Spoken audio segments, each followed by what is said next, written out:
שלום לכולם. אנחנו שוב נפגשים בתוכנית לא רק פרשת השבוע.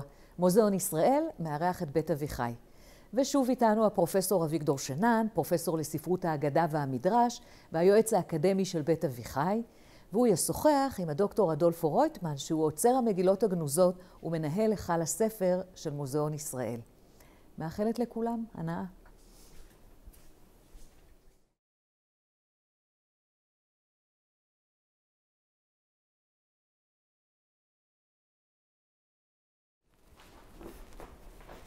שלום, זו הייתה כרגיל, דניאלה שלו ממוזיאון ישראל.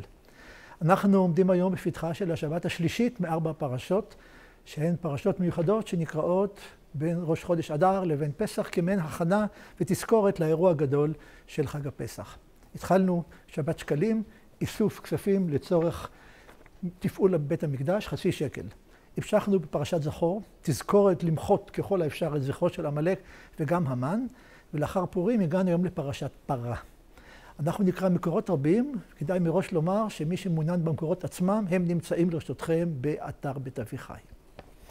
ובכן, בשבת הזאת, פרט לפרשת השבוע, שהיא פרשת כי תישא, ופרט להפטרה, מוצאים ספר תורה נוסף, וממנו קוראים את הקטע הבא, שנקרא אותו תחילה, כדי שנבין במה דברים אמורים, ואתם תוכלו לראות את הנקודות העיקריות שבתוכו. ספר במדבר, פרק י"ט. ודבר השם אל משה ולאהרון לאמור. זאת חוקת התורה, אשר ציווה השם לאמור, דבר לבני ישראל, ויקחו אליך פרה, אדומה, תמימה, אשר אין בה מום, אשר לא עלה עליה עול, באמת פרה מיוחדת, ונתתם אותה אל אלעזר הכהן, והוציאו אותה אל מחוץ למחנה, ואל מחוץ למחנה שורף מי ששורף את הפרה, פרה כולה, בלי לחלק לחתיכות, בלי להוציא את הפרש שבתוכה, ולאחר מכן לוקח הכהן עץ ארז, ואזוב, ושני תולעת של צבע מסוים, והשליך את תוך שריפת הפרה, וכיבס בגדיו הכהן ורחץ בשרו במים, ואחר יבוא אל המחנה וטמא הכהן עד הערב. הכהן שעושה את הפעולה הזאת, טמא עד הערב. ושורף את הפרה, יכבס בגדיו במים, ורחץ בשרו במים, וטמא עד הערב. גם מי שעשה את הפעולה וגם הכהן שעמד שם, שניהם נטמאים. ואז איש טהור אוסף את עבר הפרה, מניח אותו מחוץ למחנה במקום טהור, וגם אותו אדם, אחר כך הוא טמא עד הערב. ועבר הפרה הזה משמש בסופו של דבר בתוספת מים, כדי להזות על אנשים טמאים לפני הליכתם למקדש. הרי בחג הפסח כולם עלו לירושלים כדי להקריב את הקורבן. אל המקדש אסור שיכנס אדם טמא, במיוחד כמו שנראה אדם טמא מת, שנגע במת. לכן האדם הזה עובר תהליך מאוד מורכב של הזעה. ביום השלישי וביום השישי, שביעי מזים עליו משהו מהמים האלה, ואז הוא טהר ויכול להיכנס לבית המקדש. ואם לא יטהר, נשא את עוונו ונכרתה נפש ההיא מישראל. ההלכה הזאת, או הקביעה הזאת של אפר פרה אדומה, הסיקה מאוד מאוד את המקורות, כי באמת היא בלתי מובנת. ולכן בראשה עומד המשפט, זאת חוקת התורה. ואני רוצה, לפני שנגיע לדברים המעניינים של שנינו, לומר משהו לעניין חוקת התורה. מה פירוש חוקת התורה? אז אמר באחד המקומות, אחד החכמים, אמר למשה, לך אני מגלה את טעם המצווה הזאת, לאחרים איני מגלה. חוקה פירושו דבר שאתה חייב לציית, בלי שאתה יודע מדוע. וזה מעניין, כי אתה ודאי יודע כמוני, שתמיד התלבטו בשאלה של טעמי המצוות. מה טעם המצווה של שעטנז? מדוע לא יכול אדם ללבוש צמר ושתנים יחדיו? חלק מהמצוות, כמו שאמרו הפילוסופים בימי הביניים, הם שכליות. השכל היה מביא מלכתחילה לומר לא תרצח. אבל חלק מהמצוות הן שמעיות, לא שמענו אותם, לא היינו מקיימים. מי היה מקיים את טקס הפרה האדומה, לא נאמר לו. אז מה טעם? ולאורך כל הדורות אנשים ניסו לתת טעמים למצוות, היינו הסברים למצוות, ופה נאמר במפורש, זו חוקת התורה, חוקה חוקקתי, ואתה צריך לציית מבלי להבין אותה. ופה אולי אתה מכיר סיפור מאוד מעניין, שאני מאמין שהוא באמת התרחש במציאות, על איזה עובד כוכבים, כלומר גוי, שבא לרבן יוחנן בן זכאי במאה הראשונה, ואמר לו, אתם עושים דברים משונים. הדברים שלכם משונים. אתם כמו כשפים. אתם לוקחים פרה, שורפים אותה, זורקים פנימה כל מיני חומרים, קודשים את כל האפר, מפזרים על מישהו, פתאום נהיה טהור. זה נראה לי כמעשה כשפים, אין לזה שום היגיון. אומר לו רבן יוחנן בן זכאי, האם אי פעם נכנסה בך רוח תזזית? כלומר, אם השתגעת קצת. אמר לו, פגשת מישהו שנכנסה ברוח תזזית? הוא אומר, כן. אז מה אתם עושים? כשאדם נכנס לאיזה מין מולבוס של טירוף, מביאים איזה אסף מיוחד, ואת האסף הזה אנחנו מעשנים תחתיו, ואז הרוח שומעת ונבהלת. כלומר, מגרשים את השד. בדיוק. גירוש עדים. זה התאים ודאי לעולם הקדום, נכון? בטח. אוקיי, אז גירוש עדים. אז אמר לו רבן יוחנן בן זכאי, לאותו אדם, זה אותו דבר בדיוק. תשמעו אוזניך מה שפיך מוציא מפיך. הרוח, הטומאה היא רוח פנימית של האדם, וכאשר אנחנו מזים עליו את המים, הרוח נבהלת ובורחת, וכך אדם נטהר. לאחר שיצא אותו גוי, אומרים תלמידיו לרבן יוחנן בן זכאי, רבי, אתה דחית אותו בקנה, נתת לו תשובה לא נכונה. כולנו יודעים שזו לא התשובה. לנו מה אתה אומר? זה משפט יפה. רבי, לזה דחית בקנה. לנו מה אתה אומר? אז הוא אומר דבר נורא חשוב. באמת יפה. חייכם. לא המת מטמא ולא מים מטהרים. אין שום משמעות לא למוות ולא לטיהור. אלא, אמר הקדוש ברוך הוא, כמו שציטטת, חוקה חוקקתי, גזרה גזרתי, אי אתה רשאי לעבור על גזרתי, תכתיב זאת חוקת התורה. ובאמת זו מצווה בלתי מובנת, לפי מקור אחר, אפילו שלמה המלך, החכם מכל אדם, ניסה להבין ולא הבין. והוא התקשה. האדם ששורף את הפרה, מטמא. הכהן שמביא את החומרים פנימה, מטמא. האדם ששורף את האפר, מטמא. והפרה הזאת מטהרת רבים. אמר הקדוש ברוך הוא, גזרה גזרתי, חוקה חקקתי, אין לערער אחריה. אפילו שלמה המלך, החכם מכל אדם הודה, הכל הבנתי, ופה חקרתי, שאלתי, פשפשתי, ואמרתי, רחוק ממני, לא אוכל להבין. זה המשמעות של חוקת התורה. עוד נקודה אחת, נראית לי מאוד חשובה, זה הפרה האדומה. וכבר הדגשתי, פרה אדומה, זה מאוד נדיר. אדומת ממש, אין עליה שום כתם, שום צבע אחר. אדומה מן הקרן ועד הפרסות. אדומה, תמימה, שלמת, כלומר ללא שום פגם, אשר לא, אין בה מום, ואשר גם לא עליה עול. מעולם לא השתמשו בה לצורך חרישה או כל דבר אחר. ואנחנו יודעים שהן פרות כאלה דבר יקר המציאות. לאורך כל ההיסטוריה, אנשים חיפשו, עד היום הזה, מחפשים פרות כגון אלה. אם יש לך פרה כזאת אצלך, אתה די מסודר כלכלית. אבל על פי המסורת, כבר משה רבינו עשה את פרה האדומה הראשונה, לאחר מכן עזרא, תקופת שיבת ציון, את הפרה השנייה, ולאחר מכן יש במשנה הרשימה של כהנים נוספים שהכינו את הפרות, כלומר זה דבר היה אמיתי. אני מאמין בבית המקדש באמת היה אפר פרה בתוך נוזלים, וכל אדם שרצה להיטהר, היזו אליו מתוך אותו מים. באוניברסיטת בר אילן לפני כמה שנים רצו לשאול מאפר פרה אחת כמה בני אדם ניתן לטהר. זה מסופר ברצינות הכי מוחלטת. לקחו פרה, שממילא הייתה צריכה להישחט, שחטו אותה, שרפו אותה עם כל החומרים האלה, קדשו אותה, וכמות האפר, אם מפזרים מילימטר על כל כמות גדולה של מים, מסתבר שאפשר באפר פרה אחת, חשב טוב, 600 מיליארד בני אדם ניתן לטהר בפרה אחת. לכן לא פלא שהפרה של משה רבנו, לא רע, החזיקה מעמד דורות רבים, אבל זה מסופר. פרה זו נקבה, מעניין, כמעט רוב הקורבנות זה זכר. שואל המדרש, מפני מה כל הקורבנות זכרים, וזו נקבה? אז אמר רבי אייבו, זה משל לבן שפחה שטינף פלטין של מלך. עשה מה שעשה וגרם לזוהמה בפלטין המלך. אמר המלך, תבוא אמו ותנקה את הצואה. תבוא אמו ותנקה את התינופת. למה הכוונה? כמובן לעגל, מעשה העגל והפרה. מעשה העגל, שזה הצעיר שבבהמות, גרם לפגיעה מאוד גדולה ביחסי ישראל ואלוהים ובכלל בהיסטוריה שלנו, אז תבוא הפרה ותנקה את התינופת שעשה העגל. זה מסורת אגדית. ואם נגענו מסורת אגדית, עוד שני סיפורים. אי אפשר בלי סיפורים. בפעם למזלנו יש דווקא סיפורים. אחד ידוע, אחד פחות ידוע. ככה אני חושב. הסיפור הידוע עולה מתוך שאלה מרתקת, האם יש גבול לכיבוד הורים? עד כמה כיבוד אב ואם? כי זה מעניין, התורה אומרת כבד אביך ואמך, אבל לא אומרת איך וכמה. ובתורה אין הסבר. התורה רק אומרת למען יאריכון ימיך. יש שכר, אבל זה לא הנימוק. ובכן השאלה נשאל אחד החכמים, מה גבול כיבוד אב ואם? ואז הוא אומר שיש דברים רבים שאדם אוכל פירותיהם בעולם הזה, והקרן קיימת לעולם הבא, בואו נדבר ודאי על העולם הבא, שבתקופת חז"ל זה דבר מובן מאליו.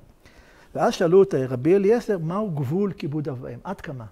ואז הוא מפתיע אותנו שהדוגמה שהוא מביא זה איזה גוי באשקלון בשם דמה בן נתינה. כיוון שהשם של דנה בן נתינה נזכר בכמה מקומות, כנראה דמות אולי היסטורית של אדם שכיבד את הוריו בצורה בלתי רגילה עד שהמדרשים שלנו מביאים אותו כדוגמה. מה הדוגמה לגבי אמו?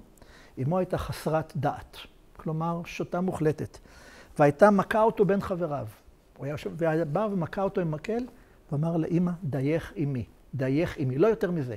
לא תפס אותה, לא כפת אותה, לא שלח אותה למוסד, דייך עמי. לפי מסורת אחרת, פעם שהכתה אותו, המקל נפל, כאשר היה להתכופף, הוא התכופף, הרים את המקל ונתן לה. כיבוד אם. כיבוד אב זה רחוק הרבה יותר. לפי הסיפור, פעם אחת, באו חכמים אל דמה בן נתינה, שהיה מוכר אבנים טובות ויהלומים באשקלון, לא יהודי, באו אליו לקחת אבן קטנה שחסרה להם מהאפוד של הכהן. קרה מה שקרה במקדש, ומהכלי הכהן עבדה אבן, ורק אצלו הייתה אבן זהה כדי לקבוע אותה באפוד. פסקו עמו 1,000 זהובים, זה ודאי סכום גדול. 1,000 זהובים, הסכים. נכנס לחדר הפנימי, לכספת, כדי להוציא את האבן, מצא אביו ישן ורגלו של האב פשוטה על הכספת. רגלו של האב פשוטה על התיבה, שהייתה אבן בתוכה. לא רצה להעיר אותו, יצא חוץ ממנה מצטער, אני לא יכול לתת לכם. הם מיד חשדו בו שהוא ודאי רוצה יותר. מה יעלה לדעת אם הוא מתחיל איתם במסחר שכזה? העלו אותו עד שהגיעו ל10,000 זהובים, סכום אדיר. בינתיים האב התעורר, הוא נכנס פנימה, הביא את האבן, והתחילו למנות לו את הכסף. אחרי 1,000 אמר, יצרו. ביקשתי 10,000, אני אקח 10,000. בלשונו שלו, חס לי, איני נהנה מסחר אבותיי.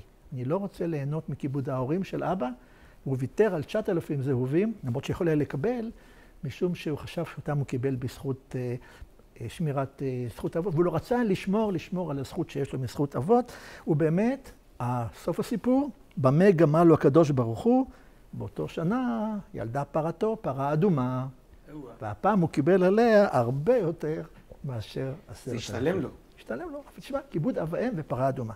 סיפור אחרון, רק נעבור למצב רוח פחות חגיגי, בהקשר של כל מה שאנחנו רואים מסביבנו כאן, סיפור פחות ידוע, כי זה במדרש פחות ידוע, פסיקתא רבתי.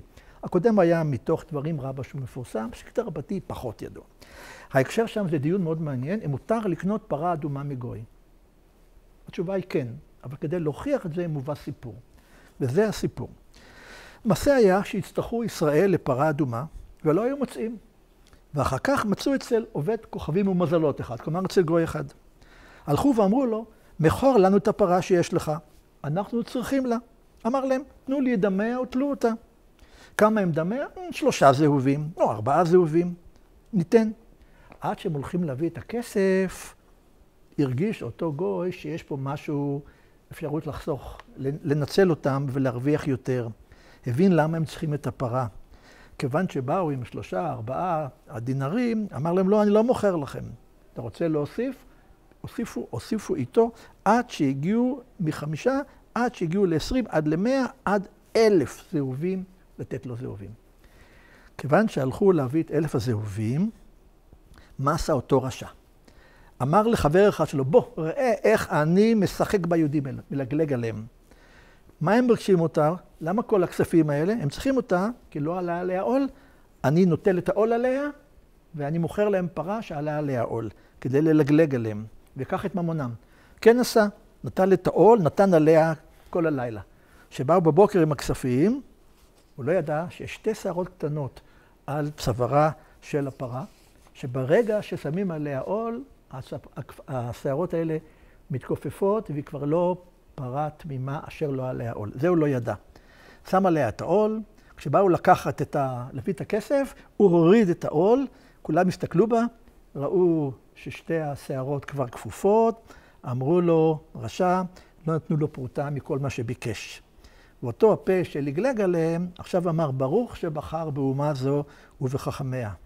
נכנס לתוך ביתו וחנק את עצמו בתלייה. כן, יעבדו כל אויביך השם. זה הסיפור. בכל מקום, גם פרה אדומה וההקשר הזה של טומאה יכול לעורר סיפורים כגון אלה, כמו שראינו כאן. עוד מילה אחרונה, ונתקשר באמת להקשרים האלה כאן. פרה, אפר הפרה. אפר הפרה מטהר, זה כבר ראינו. מסתבר שפרט לכך, וזה מאוד מעניין, ותמיד אני תוהה מה רצו חז"ל לומר בזה, אפר הפרה גם מחפר. מניין למדו חז"ל שהוא מחפר, לא רק מטהר, הם למדו מן העובדה שבתורה מיד לאחר מות מרים, קרבים למוות, מיד לאחר מור מרים מסופר על קבורתה. התורה אומרת במפורש ותמות שם מרים ותיקבר שם. כלומר, מיד לאחר שמתה גם נקברה. מכאן שהזמן בין קבורה לבין מיתה הוא מהיר, אבל המדרש אומר, למה נשמח? מדוע הביאו זה ליד זה את המיתה ואת הקבורה? אלא לומר לנו, כשם שהמיתה מכפרת, המוות מכפר, גם אפר פרה מכפר. והשאלה הגדולה, מכפר על מי? האם על המת, שבמותו הוא מכפר, או אם במותה של צדקת כמו מרים, הדור כולו מתכפר. וזה קצת מצלצל לי לכיוון נוצרי שאתה יותר מומחה ממני, שיש אנשים שעל ידי מותם באה כפרה כללית. בכל מקרה, זה מה שיכולתי לומר על חוקה ועל פרה. יכולנו עוד להכביר, אבל צריכים להסביר מה אנחנו עושים כאן. אז אם כבר נגענו באמת במוות וקבר, אני מעביר אליך את ההקשר כאן. תודה, אביגדור, יפה דרשת. אני מודה לך, מחמאה מתלמיד לשעבר. כן, ונושא לא פשוט כדי לדרוש בתורה. תשמע, אם כבר עסקנו במוות, חשבתי שזה מאוד מעניין לראות כיצד עם ישראל בכלל מתייחס לנושא המוות, גם מבחינת מנהגי קבורה וגם מבחינת האמונות סביב המוות במעבר מתקופת המקרא לתקופת הבית השני. תראה, בתקופת המקרא בעצם התפיסה היא שברגע שאדם מת, בעצם הוא חוזר אל חיק אבותיו. על ידי כך שהיו מביאים את המת לאותה, בדרך כלל זו הייתה מערת קבורה, היו מניחים את הגופה על כמין אצטבעות, כמין כאלה שולחנות, כדי שלמעשה הבשר יתקלה. ואז לאחר מכן, אחרי בערך שנה, היו מלקטים את העצמות, ובעצם היו מצרפים אותם אל ערימה של באמת המשפחה, של אותה חמולה. מי היה עושה את זה? חברה קדישה?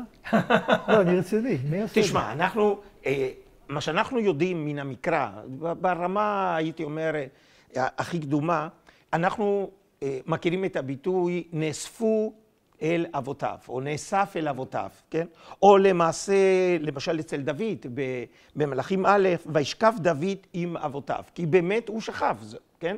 זאת אומרת, היו אוספים את אותם העצמות, ולכן היו מעבירים או אל בור, כן? או אל מקום שאנחנו קוראים מאספה, כן? ושם למעשה לא רק היו שמים את העצמות, אלא גם לפעמים פריטים אישיים הקשורים לאותו אדם. הנה, כאן במוזיאון ישראל יש דוגמה מאוד טובה לכך. הרי היו החפירות באזור גיא בן הינום. או בירושלים. כאן בירושלים, ממש באזור הסינמטק. והנה שם מצאו מערת קבורה מסוף תקופת הבית הראשון, אי שם בין המאה השביעית למאה החמישית לפני הספירה, ומצאו בדיוק מה שאני אמרתי. אדם יכול להגיע לשם, לראות את אותם הצטבעות, איפה היו מניחים את הגופה, ומתחת היה אותו בור ששם היו מביאים, מלקטים את העצמות. אבל הדבר המעניין כאן, שלא רק מצאו אולי דברי חרס או פריטים שנגעו או היו קשורים לאדם, אלא כאן מצאו שתי מגילות עשויות כסף, כן? קטנטנות, שלאחר שגילוים הם הובאו לכאן, למוזיאון ישראל, למעבדה, ופרסו אותם, פתחו אותם, ואז לתדהמתן, ברגע שראו שיש שם כמין חריטות, בסוף הסתבר שיש טקסט, והטקסט למעשה זה מה שאנחנו קוראים לממצא, זה ברכת הכהנים. בכתב עברי קדום, אני מניח. זה בכתב עברי קדום, זה למעשה, אמנם זה לא בפונקציה של ברכת הכהנים, אנחנו מכירים את הטקסט מתוך ספר במדבר ו', אבל בעצם זה כמין נוסח קדום, קצר של ברכת הכהנים. היום כאן במוזיאון ישראל אפשר לראות את אותם שתי המגילות פתוחות, וככל הנראה ככה הציע גבי ברקאי, שהוא חפר ופירש את הממצא, הוא טען שהפונקציה של אותם המגילות הקטנטנות זה היה לשמש כקמע. הרי קמע זה משהו אישי, ולכן כאשר הבן אדם נקבר, הוא נקבר יחד עם משהו ששייך לו. מה, זה דומה למשהו בפירמידות שקברו את הפרעה עם כל הציוד שלו, עם המרכבה, עם הסוס...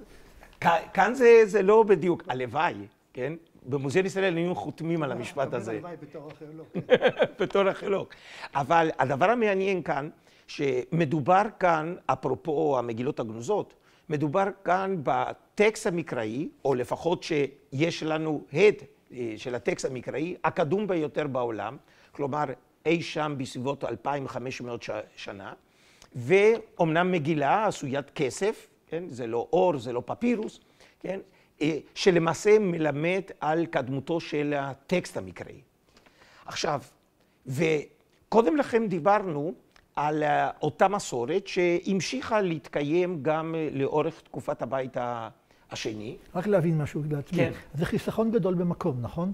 כן. כי במערה אחת ניתן לגבור ולחזור ולגבור, אמת. נכון?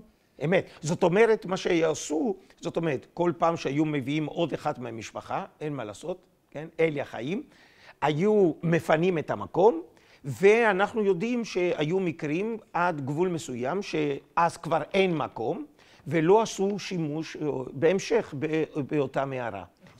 עכשיו, המנהג הזה המשיך להתקיים לאורך תקופת הבית השני, ואנחנו מכירים גם את המסורת של ליקוט עצמות, כן? אפרופו מה שקודם הזכרת, שיש לנו גם במקורותינו, כן?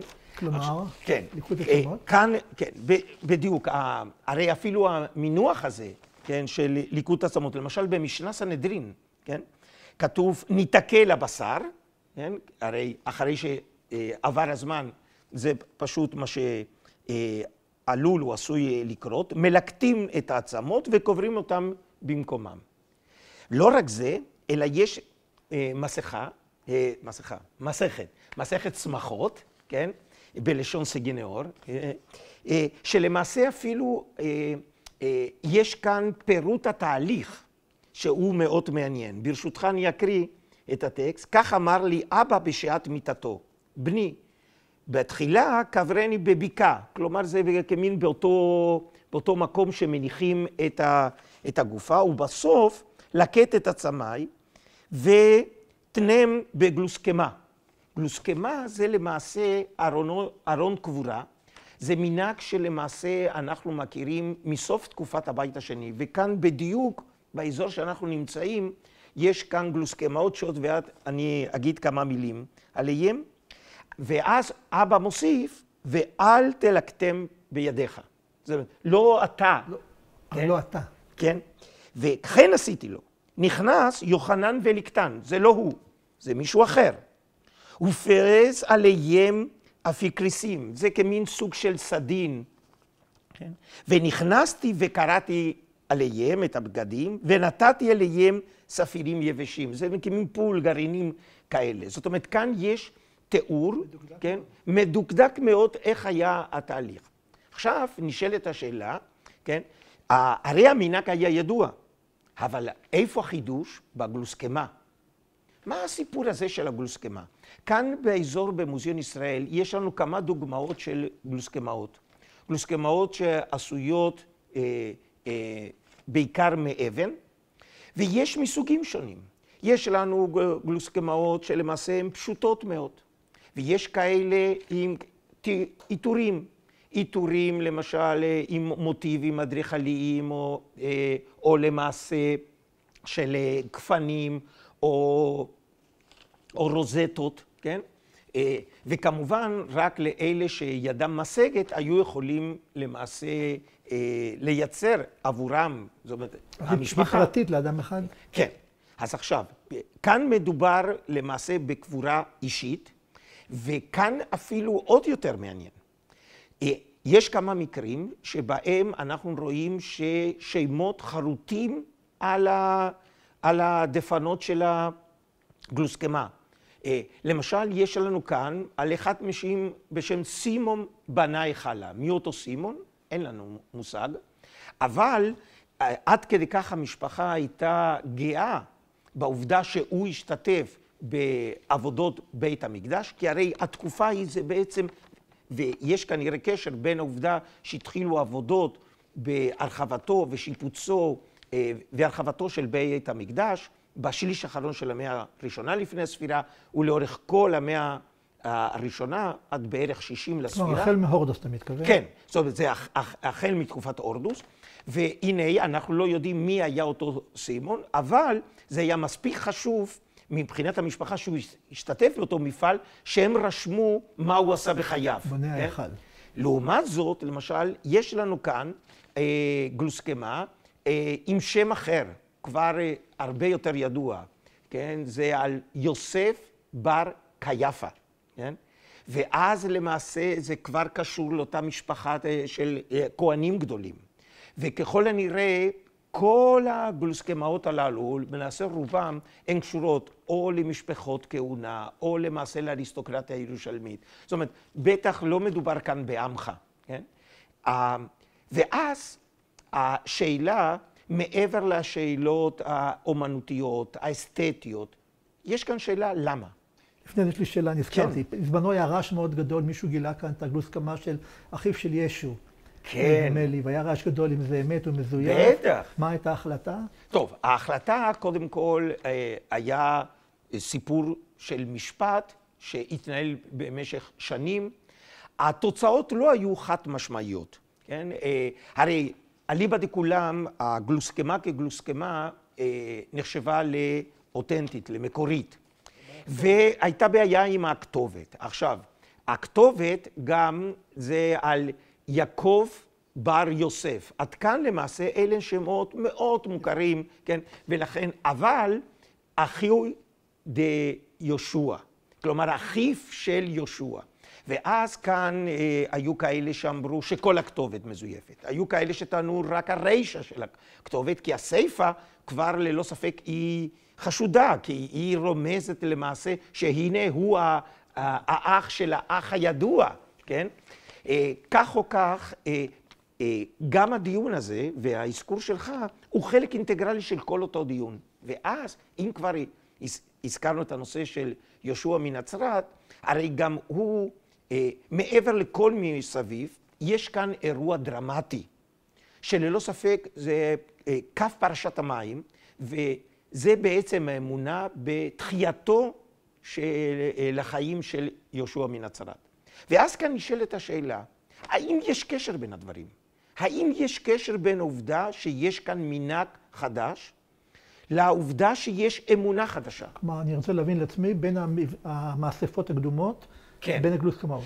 כי הרי בעצם, אם אתה דוגל באמונה של תחיית המתים, וסך הכל מה שעשו, פרקו כאן את הגופה, ואז לקטו את עצמות ועכשיו עם כל מיני עצמות למיניהם.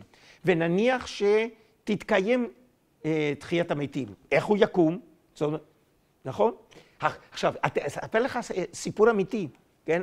אפרופו, פעם, לפני שנים, הייתי מרצה אורח בפרו, והביא אותי למנזר פרנסיסקני, ואז ירדנו לאזור הקטקומבות.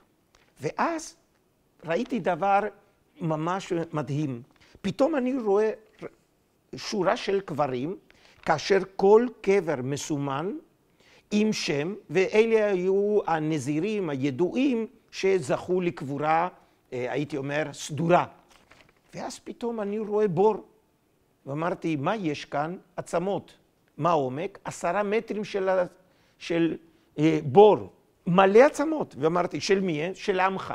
כלומר, אלה רצו להיקבר יחד עם אותם החסידים הנזירים. אבל כמובן הם לא זכו לקבורה מיוחדת, ואז לקטו את עצמות וזרקו אותם לשם.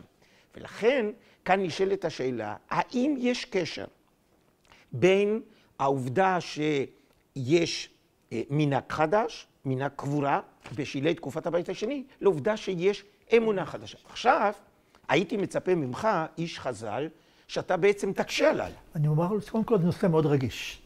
כל השאלה האמונה, משום שנדמה לי רבי עקיבא קבע, שמי שאומר שאין תחיית מתים מן התורה, אין לו עולם הבא.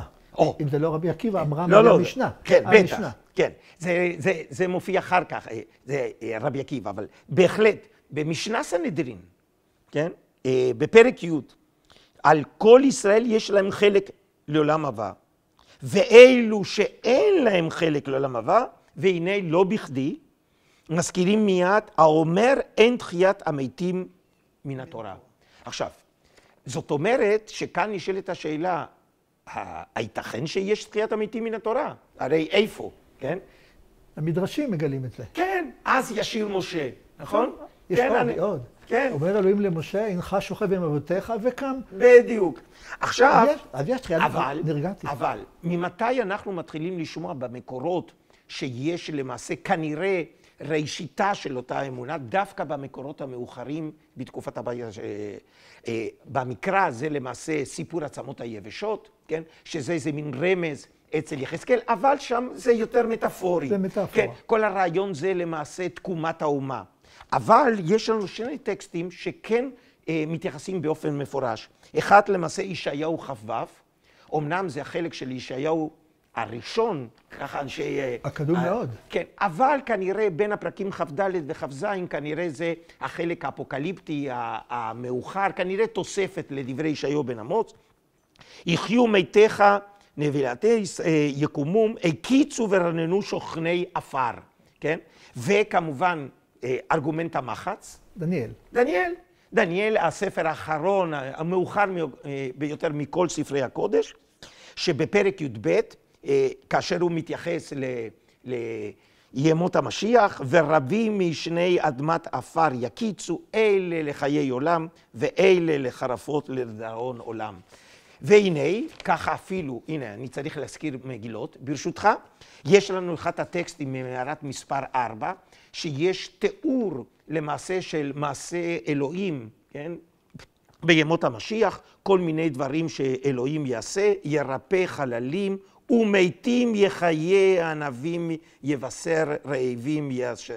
זאת אומרת, האמונה הזו הולכת ומתחזקת בשלהי תקופת הבית השני, והיו חוקרים שראו זיקה בין שני הדברים. אבל, וכאן יש אבל גדול, האמונה הזו כבר למעשה מוכרת לנו מהמאה השנייה לפני הספירה, אבל המנהג של גלוקסקמאות רק מתועד סוף מאה הראשונה לפני הספירה, והיא נעלמת אחרי בעצם חורבן הבית ועוד קצת, וזה נעלם. ולכן נשאלת השאלה, האם זה קשור לזה, או כפי שחוקרים אחרים טענו, וייתכן אפילו בצדק, שבעצם זה קשור למנהג הגויים. אנחנו מכירים שגם הגויים היו טומנים או שמים את מתיהם בארונות, אבל היה מנהג רומי, הרי הם נהגו לשרוף את הגופה.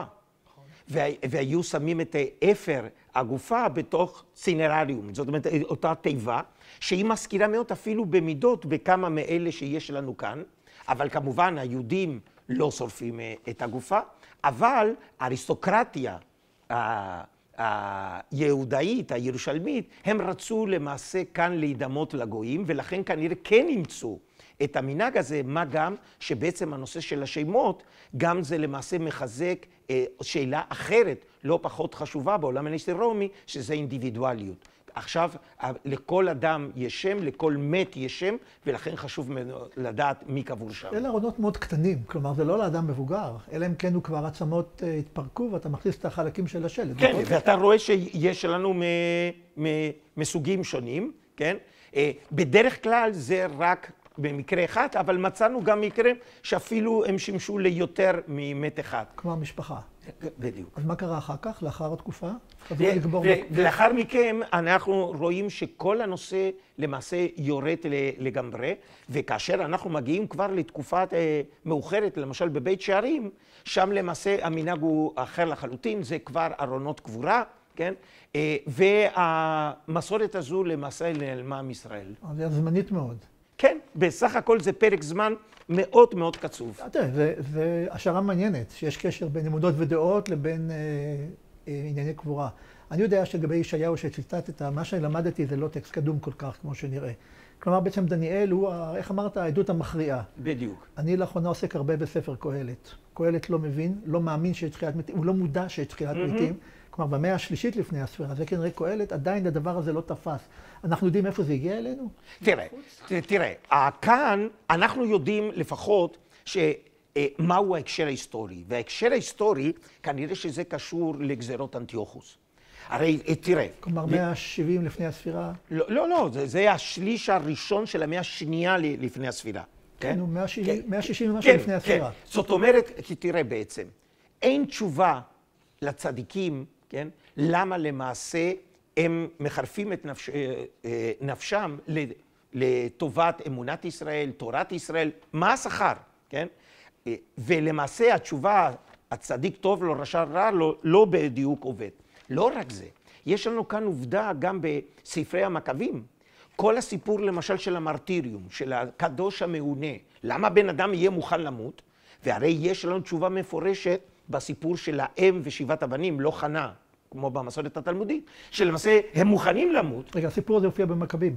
זה מופיע במכבים, אבל כאם, כן, ושבעת הבנים שהם מוכנים למות, למה? כי הרי הם בטוחים שגם יקומו לתחייה. כלומר, אלוהים יזכה אותם בתחיית המתים.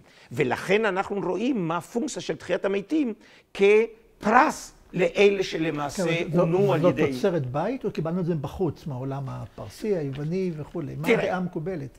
תראה, הנושא הזה בדרך כלל כאשר אין לנו מושג, אנחנו אומרים שזה בא... השפעה חיצונית. מבחוץ. אבל גם מזכיר לך משהו שאולי זה מחזיר אותנו.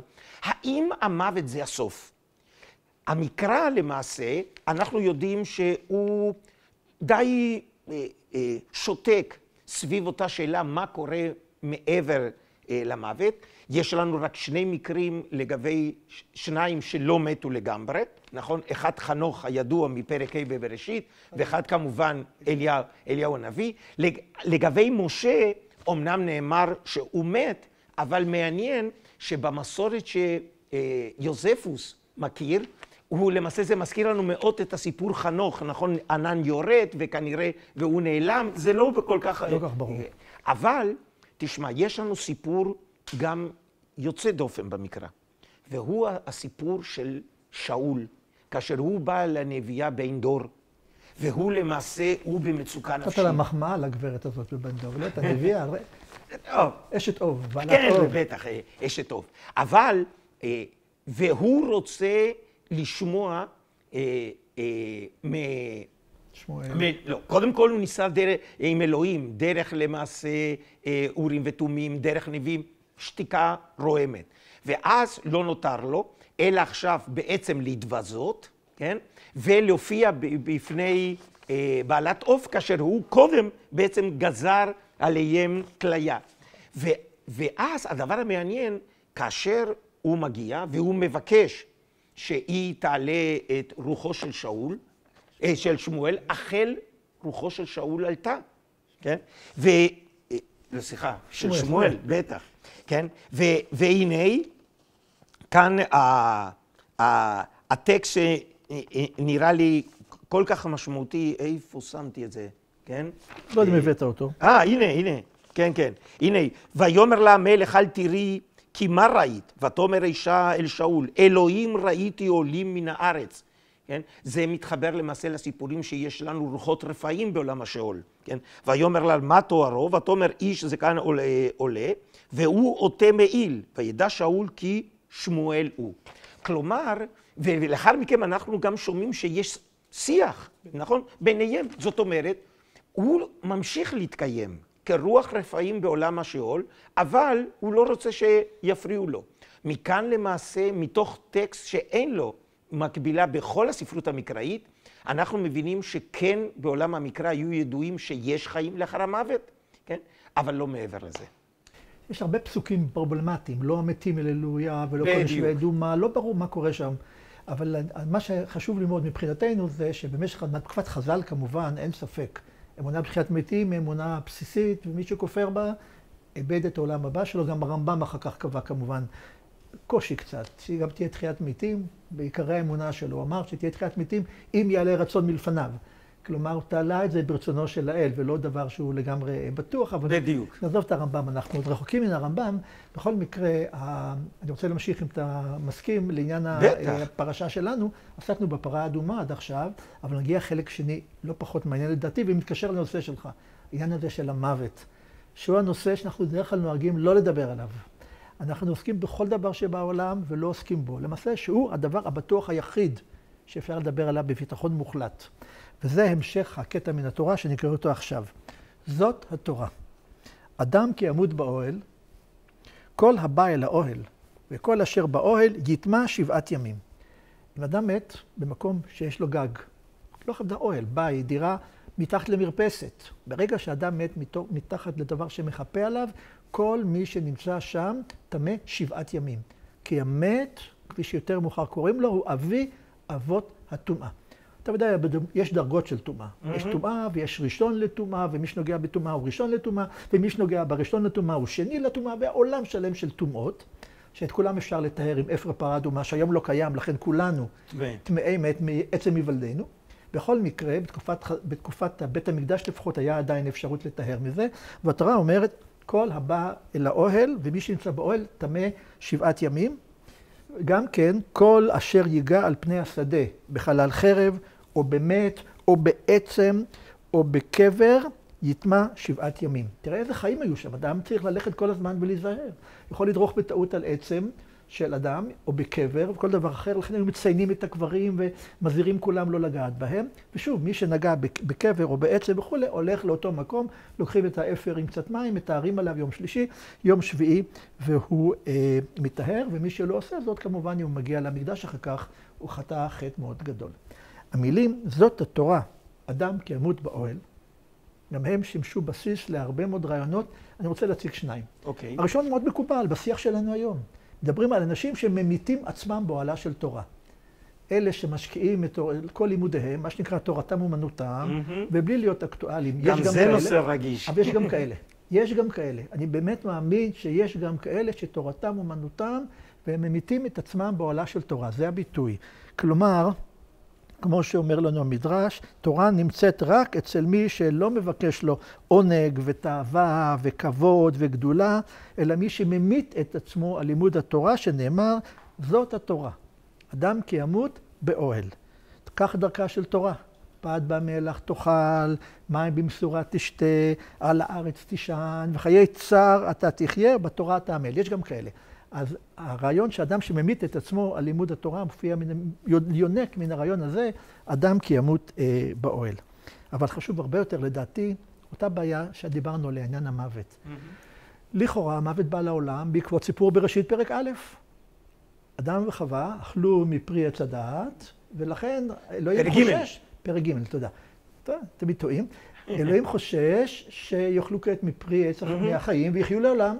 לכן נגזר על האדם כי עפר אתה ולעפר תשוט. זאת אומרת, לכאורה המוות הוא דבר שבא על האדם בעטיו של האדם בעקבות התנהגות פגומה שלו. נכון. זאת אומרת, מלכתחילה היינו אומרים לחיות חיי נצח ונענשנו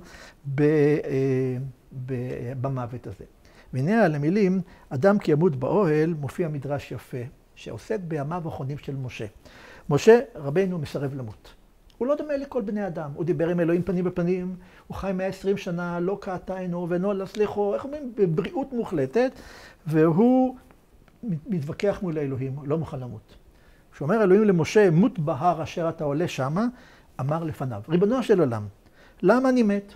לא טוב שיאמרו טוב משה ממראה, שיאמרו טוב משה משמועה? תן לי להישאר בחיים, יראו אותי, וכל מה שיש לי לומר להם, יבוא אליהם באופן ישיר ולא דרך שמועות.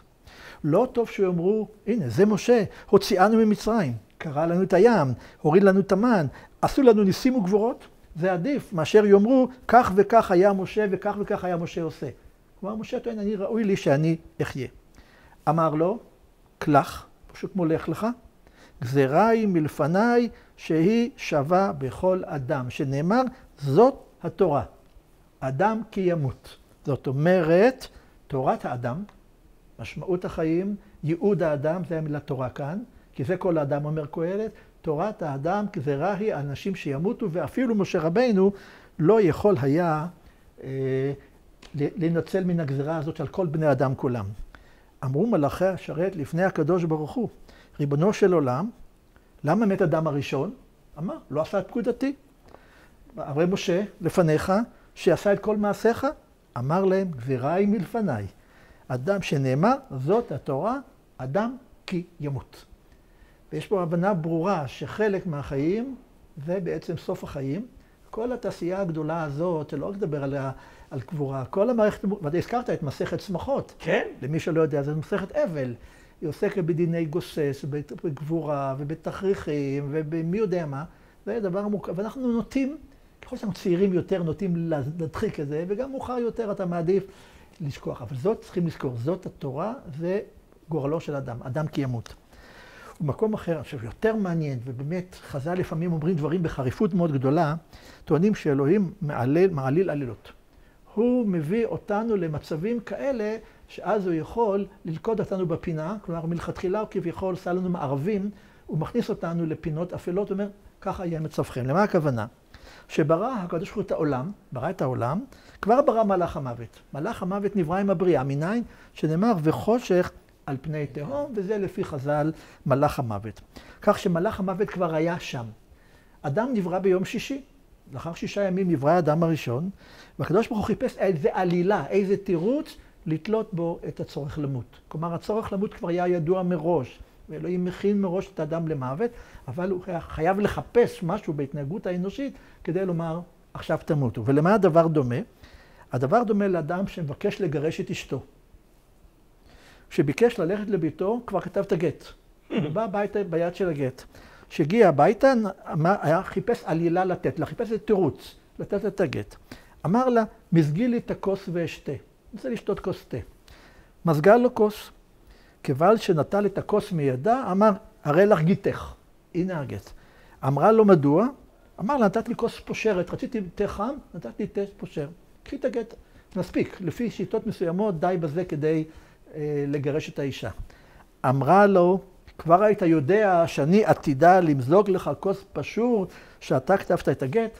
כלומר, אלוהים ידע בדיוק שהאדם יקבל את גזירת המוות, והוא חיכה לרגע שבו יוכל לתלות בו את הדבר, בדיוק כמו משה רבינו.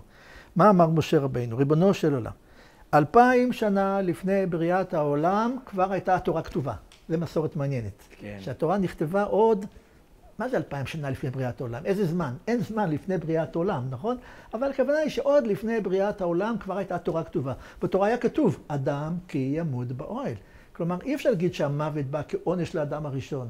המוות היה שם כל הזמן, אלוהים רק חיכה, כמו שאותו בעל חיכה, כדי למצוא את הרגע. זה היה כבר חלק של התוכנית אלוהית. ב-DNA של העולם כבר ישנו המוות. זה לא עונש על התנהגות אנושית. ותמיד חוזרים לפסוק, זאת התורה, אדם כי ימות. מתנתקים את ההמשך, כי הפסוק הוא אדם כי ימות באוהל. זאת התורה, אדם כי ימות. זה מעלה בתודעתי, ואתה כירושלמי ואולי כארכיאולוג יודע שיש מסורת בתלמוד שהבתים בירושלים שפנו לרשות הרבים לא היה בהם גזוסטראות. הם היו שטוחים לחלוטין. גזוסטראות היו בחלק האחורי שפונה לחצר. כלפי רשות הרבים זה היה בלא גזוסטראות. ושואלים מדוע, זה מסורת בתלמוד, תשובה אחת היא שלא ינזקו אנשים, כי הגזוסטרה בולטת, אם אדם הוא מאוד גבוה, יכול להתקל בגזוסטרה או משהו כזה. התשובה השנייה היא לא. גזוסטרה זה אוהל. אם אדם הולך מתחת לגזוסטרה ועומד לידו אדם טמא, באותו רגע גם האדם האחר נטמא. והמונים עולים להר הבית בחג הפסח להקריב קורבנות, והדבר האחרון שהם רוצים הוא להיטמא. לכן צריך לעשות כל מצב בעולם שלא יש שום אוהל, שום כיסוי מעל בני אדם, ואז הם עולים לירושלים, עולים למקדש, ולא עשויים לעמוד תחת אוהל כלשהו עם אדם אחר. כך שפה זה גם משפיע על הארכיטקטורה של הבניינים, אני חושב. יפה. יש קשרים כנראה בין אמונות ודעות לבין ביטויים פיזיים שלהם. אבל במה נסיים? בוא נסיים בטוב. תן בטוב. להגיד לך שאנשים לא ימותו, אני לא יכול לומר לך. זאת התורה, אדם כי ימות. ואני מצאתי 2 מדרשים, אחד על הפרה ואחד על אדם כי ימות, שהם מאפשרים לנו כמנהג ישראל לסיים במשהו חיובי. לשם המדרש הראשון צריך הרבה דמיון. אתה יודע, המדרש הוא יצירה ספרותית מופלאה, צריך לקבל אותה מתוך הבנה שהחופש היצירתי הוא בלתי מוגבל. והמדרש לוקח את המילים שמניתי קודם, פרה, אדומה, תמימה, אשר אין בה מום, אשר לא עליה עול, ורואה בזה רמז למלכויות ששיעבדו את ישראל. על פי מסורת עתיקה שעם ישראל השתעבד, תחילה במצרים, אחר כך על ידי היוונים, אחר כך על ידי הפרסים, ובסוף הגיעו היוונים והרומאים. כלומר, המלכויות ששיעבדו אותנו, זה כמובן תוכנית אלוהית, איך אמרת DNA, כן. זה מופיע זה ארבעת הנהרות בגן עדן למשל, אבל גם פה. אז מה אומר המדרש? מי זו פרה? פרה זו מצרים. ומה ראיה? בספר ירמיהו נאמר על מצרים, עגלה יפהפייה מצרים. פרה זה מצרים. אדומה זו בבל. איך בבל היא אדומה? בתיאור החיות בספר דניאל, מזכירים שהחיה שמסמלת את בבל, יש לה ראש זהב. הזהב הוא אדום, אדומה זה זהב. צ'ק. לא הכי מוצלח, אבל תראה, הרעיון עיקר. אז פרה זה מצרים. האדומה זו בבל. תמימה, מעניין, זו מדי. זה כורש הפרסים. למה תמימה? אמר רבי חייא, מלכי מדי תמימים היו. אין לקדוש ברוך הוא עליהם אלא עבודה זרה שקיבלו מאבותיהם בלבד. כלומר, אין לו שום תלונה על כורש וצאצאיו. הם לא רדפו את עם ישראל. נעזוב את אחשוורוש. הם לא רדפו את עם ישראל. הם היו מלכים בסך הכל טובים. כן. כי המלכות הפרסית הייתה מלכות... אפילו נקרא משיח, נכון? בספר ישעיהו, בפרק מ"ה. בכלל, אני חושב שהמלכות הפרסית לא רדפה, לא היו רדיפות דתיות. בבל הרסו את המקדש, במצרים שיעבדו אותנו, הבבלים, קיבלנו זכות לחזור לכאן, נכון? שיבת ציון וכולי. אז פרה זה מצרים, אדומה זה בבל, איפה היינו? תמימה זה מדי, אשר אין במום זו יוון, מעניין שזו יוון, מדוע? כי אלכסנדרוס מוקדון, כאשר היה רואה את שמעון הצדיק, היה קם על רגליו ומשתחווה לו. כן, זו מסורת מוכרת, נכון? כן, כן. גם יוספוס, או רק מדרשים. במדרשים, אני לא זוכר שיוזפוס, לא אצל יוזפוס. בכל מקרה, זה מאוד מעניין, שעל פי המסורת, אלכסנדר מוקדון, כובש העולם, הוא נכנע לפני מנהיג יהודי, שמעון הצדיק, שראה אותו, לכן אפשר לומר עליו, אשר אין במום. זה מעניין שלצורך זה שוכחים את כל מה שיוון עשתה לנו, אבל זה הנקודה של המדרש. הדמיון הוא העיקר. והעיקר זה הדבר החמישי. אז הפרה, אמרנו, זה מצרים, צ'ק. האדומה זה בבל, הסכמת. אשר תמימה זה מדי, גם הזכרת. אין במום זה יוון, הסכמת. אשר לא עליה העול, זו אדום הרשעה. אדום זה רומי. רק מטעמי צנזורה, תמיד החליפו את זה במילה אדום. זאת רומי הרשעה, שלא קיבלה עליה עולו של הקדוש ברוך הוא, ולא דייה שלא קיבלה עולו, אלא מחרפת ומגדפת, היא אשר לא עליה העול. ומה נאמר על הפרה הזאת? ושחט אותה לפניו, ושרף אותה. כל מה שיקרה לרומי, זה מה שקרה לאותה פרה. כלומר, הדרשן הזה משתמש בסיפור שלנו כדי להבטיח הבטחות משיחיות, שאו-טו-טו רומי תרד מעל הבמה. המסכן לא ידע, אחר כך יבוא האסלאם, ויבוא הצלבנים, והממלוכים, והאיובים, והעות'מאנים, הוא רק רואה את הנקודה הרומאית, ועל כן הפרה האדומה, התמימה, אשר אין בה מום ולא עליה עול, רמז לארבע מלכות, 5 מלכויות, עם הבטחה משיחית לסיום טוב של ההיסטוריה. מצד שני, מה נעשה עם המוות? מה אפשר לעשות עם המוות? אז אומר המדרש באיכה רבה, ויאמר השם אל משה, אמור אל הכהנים בני אהרון ואמרת. למה כתוב אמור אל הכהנים ואמרת? למה פעמיים אמור? אלא, פה מצביע המדרש על העובדה שיש לפעמים סתירות פנימיות בתוך חוקי התורה. למשל, דבר אסור על חלוטין עליי זה אשת אחי. אדם לא יבוא לאשת אחיו. אם חס ושלום אין לי אח, אם אחי נפטר, מצווה עליי לבוא אל אשת אחי. כלומר, בבת אחת אתה אומר לי לא יבוא אל אשת אחיו, מצד שני מצווה לבוא אל אשת. אז יש פה דברים שלכאורה סותרים. אז מצד אחד נאמר שכהן אסור לו להיטמא לנפש. כהן אסור, לכן בבית קברות עד היום, הכהנים עומדים מנהג, כי אין כבר אפשרות להיטהר, כהנים עומדים מחוץ לחלקות האלה. אסור לנו להיטמא. מצד שני, מת מצווה, חובה להיטמא. מת מצווה זה מת שנמצא בדרך לא מוכר. בלי תעודת זהות, איש לא מכיר אותו. מי האיש? מצווה לגבור אותו. איפה קוברים אותו? במקום שמוצאים אותו. מוצאים אותו על אם הדרך, פה קוברים אותו, ואם כהן מוצא מת מצווה, הוא חייב להיטמא ולגבור אותו. אז תחליטו, או שמותר לכהן להיטמא, או שאסור לו להיטמא. מצביע פה המדרש על סתירה פנימית. אלא אומר המדרש כך, לעתיד לבוא אין אתם מתאמים בכלל, לא למת מצווה ולא למת רגיל. מדוע? שנאמר, פסוק מאוד ידוע, בילה המוות לנצח, ומחה אדוני אלוהים דמעה מעל כל פנים. וזה משפט שמופיע הרבה מאוד במודעות אבל ובהספדים בעולם החרדי במיוחד, בילה המוות לנצח. ביום אחד גם לא יהיה המוות. כלומר, אחרי תחיית המתים תגיע תקופה חדשה שכל נושא פרה אדומה לא יהיה צורך, כי אנשים לא יכלו להתאמה, לכן גם לא יצטרכו למות, אבל זה לא נראה לי מאחורי הדלת ברגע זה, אולי. דרך יפה כדי לסיים נושא כזה. נושא כבד, מה נעשה? אנחנו עושים נושאים הכבדים האלה. אז אני חושב שאנחנו צריכים לסיים כאן, דווקא ברוח טובה, כלומר ברוח נעימה, לקבל את הגזרה של חוקה חקקתי, גזרה גזרתי, כך פרה אדומה, כך תורת האדם, וצריך לדעת לחיות בתוך זה ולעשות את הטוב. לפי הכלל בתורה, ובחרת בחיים. זה נכון, כל את זה יכול כמובן. אז אדולפו יקירי, תודה רבה לך, דוקטור רויטמן. ואני תמיד נוהג להודות להרבה מאוד אנשים שמסייעים בידינו באירועים האלה, בראש ובראשונה פה, במוזיאון דניאלה שלו, תמר שטמפר, בית אביחי, ושורה ארוכה מאוד, צלמים, מאפרת, אנשי ציבור, טכנאים למיניהם, אנשי יח"צ, מארגנים, יזמים, בקיצור, עם שלם עובד מאחורי הסיפור הזה שלנו. תודה רבה לכולם, וגם שבת שלום.